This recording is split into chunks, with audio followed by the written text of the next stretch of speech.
The Kansas wind of 1876 whipped around the small, lopsided shack, tugging at the loose boards like a hungry ghost. Inside, Margaret Ellis shivered, pulling a worn blanket tighter around her two children, 7-year-old Lily and 5-year-old Sam.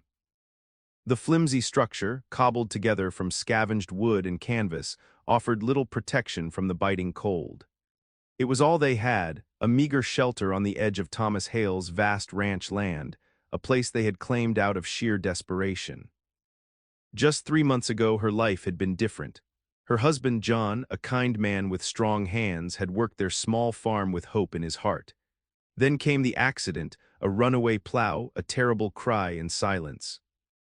Now John lay buried beneath a simple wooden cross not far from their makeshift home, and Margaret was left to face a harsh world alone. Every morning, Margaret would stand outside, her gaze sweeping across the endless plains, then settling on the distant, sturdy buildings of Thomas Hale's ranch. She knew she was trespassing, squatting on land that wasn't hers, but where else could they go? With no money and no family nearby, this sliver of untamed earth was their last hope. She cooked meager meals over a small fire, mended their ragged clothes with threadbare scraps, and taught her children to be quiet, to draw as little attention as possible. Lily, with her bright, curious eyes, often asked why they couldn't have a real house again. Sam, usually boisterous, had grown quiet since his father's death, his small face often shadowed with a sadness too deep for a child. Margaret would hug them tight, promising better days, even as her own heart ached with fear and uncertainty. She knew a rancher like Thomas Hale wouldn't tolerate trespassers for long. Each sunrise brought with it the dread that today might be the day he rode out to send them away. Margaret's dread was well-founded. Thomas Hale, a man as unyielding as the Kansas earth, had spotted the wisp of smoke from her cooking fire several days ago. He'd ignored it at first, thinking it a stray campfire from some passing traveler, but when it lingered, his patience wore thin. Thomas was a man of his word, and his word was that his land was his, all of it. He had worked hard to build his ranch, to make a name for himself in this wild country, and he wouldn't let anyone take advantage of his efforts. This morning, the last sliver of his tolerance snapped. He'd seen the crude shack through his spyglass, a blight on his pristine property. Trespassers, always trespassers. He grumbled, a low growl in his chest as he saddled his horse, Buck. His jaw was set a hard line against his weathered face. He'd dealt with squatters before, always with a firm hand and a clear message. Move on. There was no room for sentimentality in this life, not if a man wanted to keep what was his. He rode out, the sun just beginning to warm the vast plains, but Thomas's heart remained cold. He clutched the reins tightly, his eyes scanning the horizon, already planning the words he'd use. They would be short, direct, and leave no room for argument. He would tell them to pack up their things and be gone by sundown. He had no time for excuses, no patience for hardship stories. Everyone had hardships. It was how you faced them that mattered, and facing them on another man's land was not the answer. As he drew closer, the small shack looked even more pathetic than he'd imagined. He spurred Buck onward, a cloud of dust rising behind him, determined to put an end to this intrusion once and for all. He was a rancher, a protector of his land, and he would not let anyone disrespect his boundaries. His anger simmered, a familiar companion that had served him well in keeping his world in order. Thomas rode Buck closer, the shack now clearly visible, but as he got within earshot, he pulled back on the reins. A soft sound, not the usual noise of trespassers, drifted on the wind. It was a woman's voice, hushed and broken, speaking words that sounded like prayer. He dismounted quietly, tying Buck to a scrub oak, his anger still a tight knot in his stomach, but a flicker of curiosity now joined it. He crept forward, using a cluster of tall prairie grass as cover. There, beside a small, hand-carved wooden cross, stood Margaret. Her head was bowed, her shoulders shaking with silent sobs. Lily and Sam stood close to her, their small hands clutching her skirt, their faces solemn. "John," Margaret whispered, her voice barely audible, "we miss you so. It's so hard without you. Watch over us, please. Give me strength to care for our children. We're so alone." Thomas felt a strange jolt. He had expected defiance, excuses, perhaps even tears, but not this raw, private sorrow. Her words, "We're so alone," echoed in his own solitary heart. He had lived alone for so long by choice, believing it was easier that way. But her loneliness sounded different, heavier, born of loss, not of a hardened will. The children, too, were silent, their innocence stained by grief. Lily gently patted her mother's leg, a tiny gesture of comfort that twisted something inside Thomas. He had seen death, known hardship, but this quiet family scene, bathed in the morning light, struck him harder than any confrontation. The anger he had carried all the way from his ranch began to melt, replaced by a feeling he rarely allowed himself to feel: empathy. He watched as Margaret wiped her eyes, then hugged her children fiercely. His planned harsh words seemed to vanish, lost in the quiet power of her sorrow. Thomas stood for a long moment, hidden by the tall grass, watching Margaret embrace her children. The harsh words he had prepared felt wrong, hollow. He cleared his throat, a small sound that made Margaret jump and spin around, her eyes wide with fear as she saw him. Lily and Sam pressed closer to her, tiny figures bracing for a storm. "Ma'am," Thomas began, his voice rougher than he intended but lacking its earlier bite. He stepped out into the open. Margaret's gaze was wary, fixed on his face, searching for his intentions. "Mr. Hale," she whispered, her voice still thick with tears and tinged with apprehension. I know we're on your land. We didn't mean any harm. My husband, he passed and we had nowhere to go." Her words tumbled out, a desperate plea. Thomas held up a hand. "I heard," he said, surprising himself with his own admission. He looked at the flimsy shack, then at the small grave, and finally back at Margaret's tired, brave face. The cold wind seemed to cut through her thin dress. "It's getting cold, winter's coming on hard." He paused, searching for the right words he hadn't known he would say. "You can't stay out here in that excuse for a shelter, not with the children." Margaret looked at him, confusion warring with a flicker of hope in her eyes. "But, what do you mean, Mr. Hale?" "I mean," he said, taking a deep breath, "you and your children can stay in my barn. It's warm, has a good roof. Until spring, at least, you'll be safe there." The words hung in the air, astonishing them both. Margaret stared, speechless, tears welling in her eyes again, but this time they were tears of disbelief and relief. Thomas, too, felt a strange mix of shock and a quiet sense of rightness. He had come to evict, but something in her sorrow, in the sight of those small children, had turned his purpose on its head. He had offered kindness, and it felt surprisingly good. The move to Thomas's barn was swift. Within hours, Margaret and her children left their fragile shack behind, carrying their few belongings to the sturdy, warm haven. The barn, filled with the comforting smells of hay and horses, felt like a palace compared to their previous dwelling.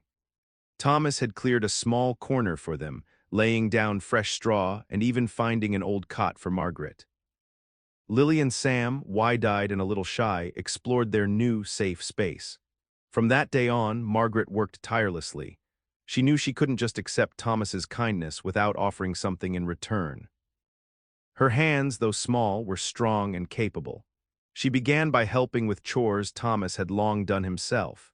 She cooked hearty meals in the ranch house kitchen, filling the usually quiet rooms with the scent of simmering stews and freshly baked bread.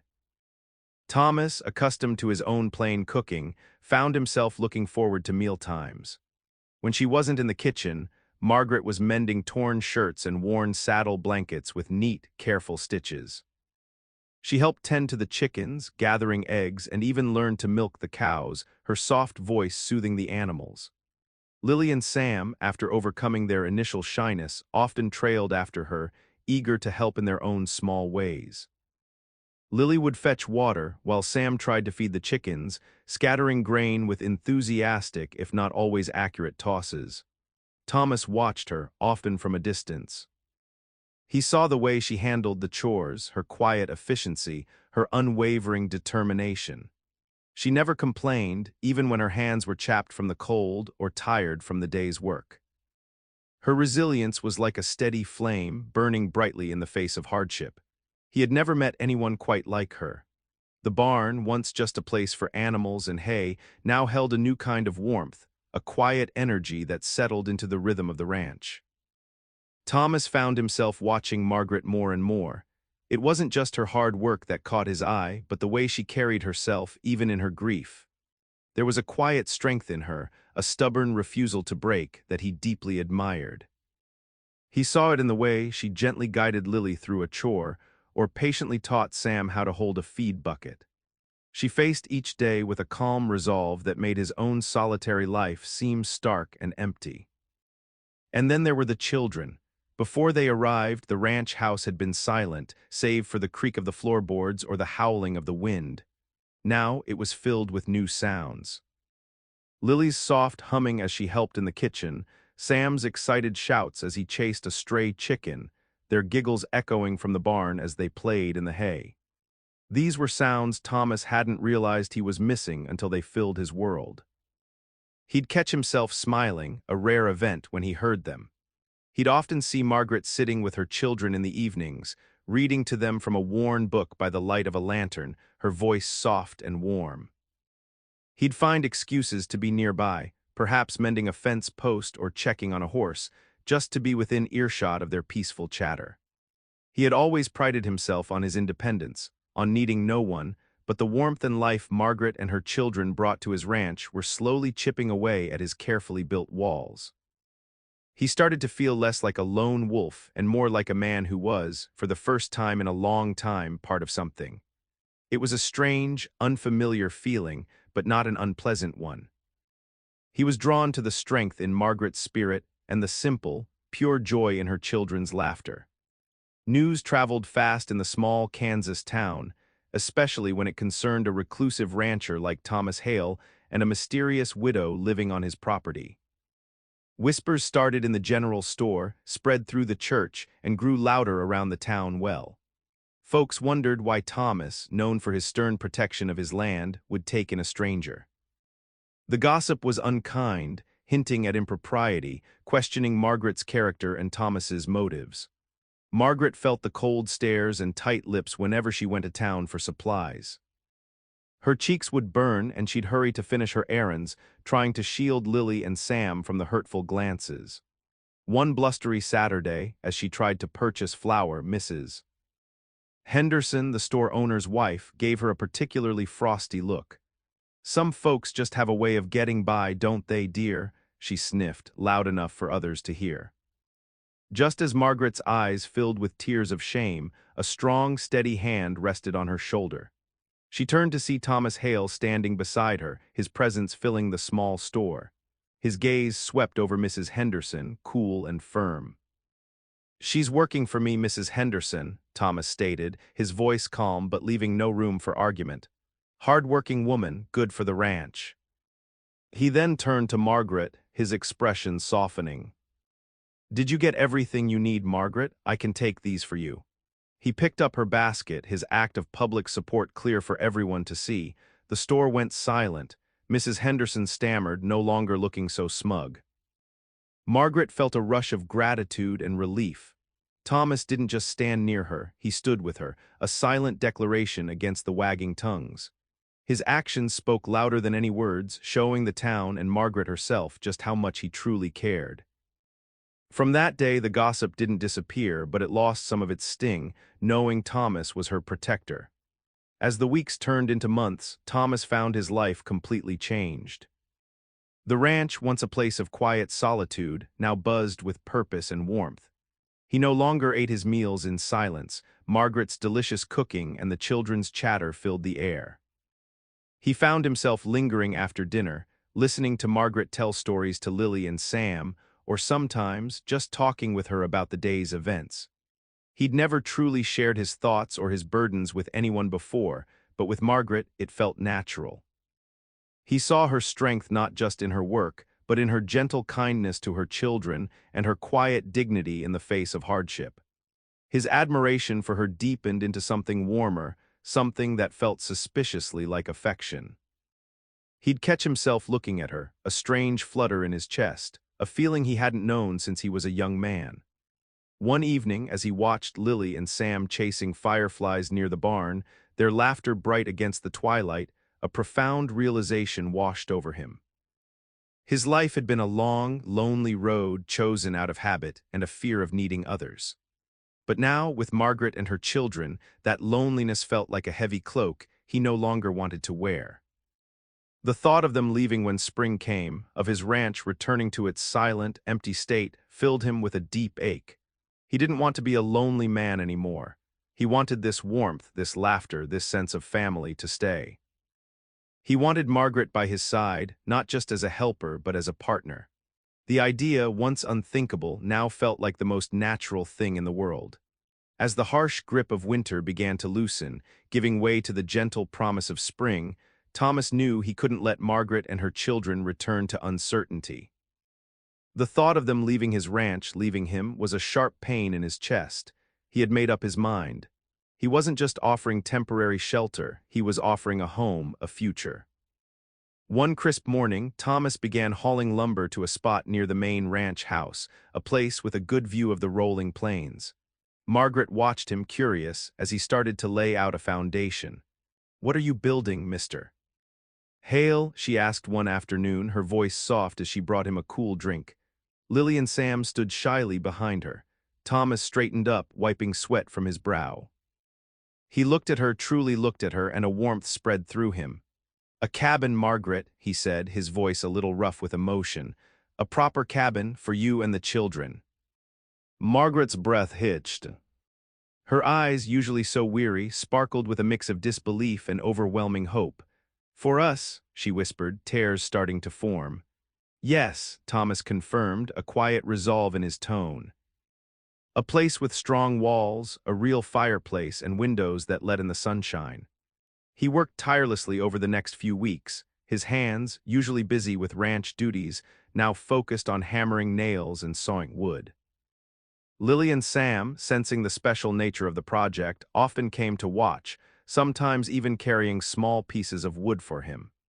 Each beam he raised, each board he nailed into place, was more than just construction. It was a promise. It was a tangible sign of his commitment, a declaration that his lonely days were over, and that he intended for Margaret and her children to be a permanent, cherished part of his life. The cabin was a symbol of the home he wanted to build, not just with wood and stone, but with love and companionship. The new cabin stood proudly, its fresh wood smelling of pine and promise. It was simple yet sturdy, a true home, unlike any Margaret had dared to dream of since John's passing. Thomas had finished the last touches, and now, as the sun dipped below the horizon, painting the sky in fiery hues, he stood with Margaret on the small porch. Lily and Sam were already inside, exploring their very own room, their excited whispers drifting out. Thomas turned to Margaret, his heart thumping a rhythm he hadn't felt in years. He had practiced these words, but now, looking into her tired but hopeful eyes, they felt inadequate. He took her hands in his, calloused from years of work but gentle now. "Margaret," he began, his voice a little shaky, "this cabin. It's a home, but a home is more than just wood and nails. It needs a family. It needs you." He paused, gathering his courage. "I came to evict you, a bitter, lonely man who only cared about his land. But you and your children, you changed everything. You brought life back to this ranch and to me." He looked out at the vast, peaceful plains, then back at her. "I don't want to be alone anymore, Margaret. I want to be your protector, your partner. I want to build a life with you and Lily and Sam. Will you do me the honor of being my wife? Will you stay here with me on this ranch forever?"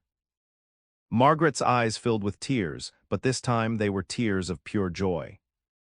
She saw the true man standing before her, no longer the stern loner, but a man transformed by kindness and love, a man offering her not just shelter, but a future. She squeezed his hands.